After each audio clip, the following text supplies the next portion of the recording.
Hi ఏంటి ready అయ్యి ఎక్కడికి వెళ్ళిపోతున్నాం అనుకుంటున్నారా? మా బుడ్డోళ్ళిద్దరిని ఫస్ట్ టైం మూవీకి అయితే తీసుకొని వెళ్తున్నామండి. చిన్నప్పుడు ఎప్పుడో మా పెద్దోడిని ఆర్ఆర్ఆర్ మూవీకి, ఇంకా మా అత్తమ్మలు వాల్తేరు వీరయ్య మూవీకి అయితే తీసుకొని వెళ్ళారు. ఇంకా మా చిన్నోడైతే ఇదే ఫస్ట్ టైం అండి. ఊహ తెలిసాక మా పెద్దోడికి కూడా ఇదే ఫస్ట్ మూవీ. ఫ్రాంక్ గా చెప్పాలంటే 5 years తర్వాత థియేటర్కి వెళ్ళి ఇదే ఫస్ట్ టైం అండి మూవీ చూడటం. పెద్ద పెద్ద మాల్స్ లో మూవీస్ చూడాలని అంటే మూవీ టికెట్ కన్నా వీళ్ళు తినే స్నాక్స్ కి ఎక్కువైపోతుందండి. అందుకనే చిన్న థియేటర్ సెలెక్ట్ చేసుకున్నాం మా ఇంటి దగ్గరలోనే. ఈ థియేటర్ ఎన్విరాన్మెంట్ చూస్తుంటే మన ఊరుల్లో చూసే థియేటర్స్ లానే అనిపించిందండి. ఇంకా మూవీ మాటకు వస్తే చాలా బాగుందండి. చిన్న పిల్లల్ని కూడా తీసుకొని పోవచ్చు సినిమాకి.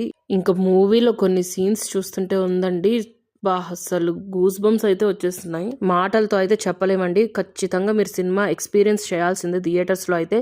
ఓటీటీ గురించి అయితే అస్సలు వెయిట్ చేయొద్దండి. క్లైమాక్స్ సీన్ అయితే మైండ్ బ్లోయింగ్ గా ఉంది. మా చిన్నోడైతే థియేటర్లోనే స్లీప్ వేసేసాడు. ఇంతకీ మీకు ఎలా అనిపించిందండి ఈ మూవీ? కామెంట్ చేయటం మర్చిపోవద్దు. మళ్ళీ కలుద్దాం. బాయ్.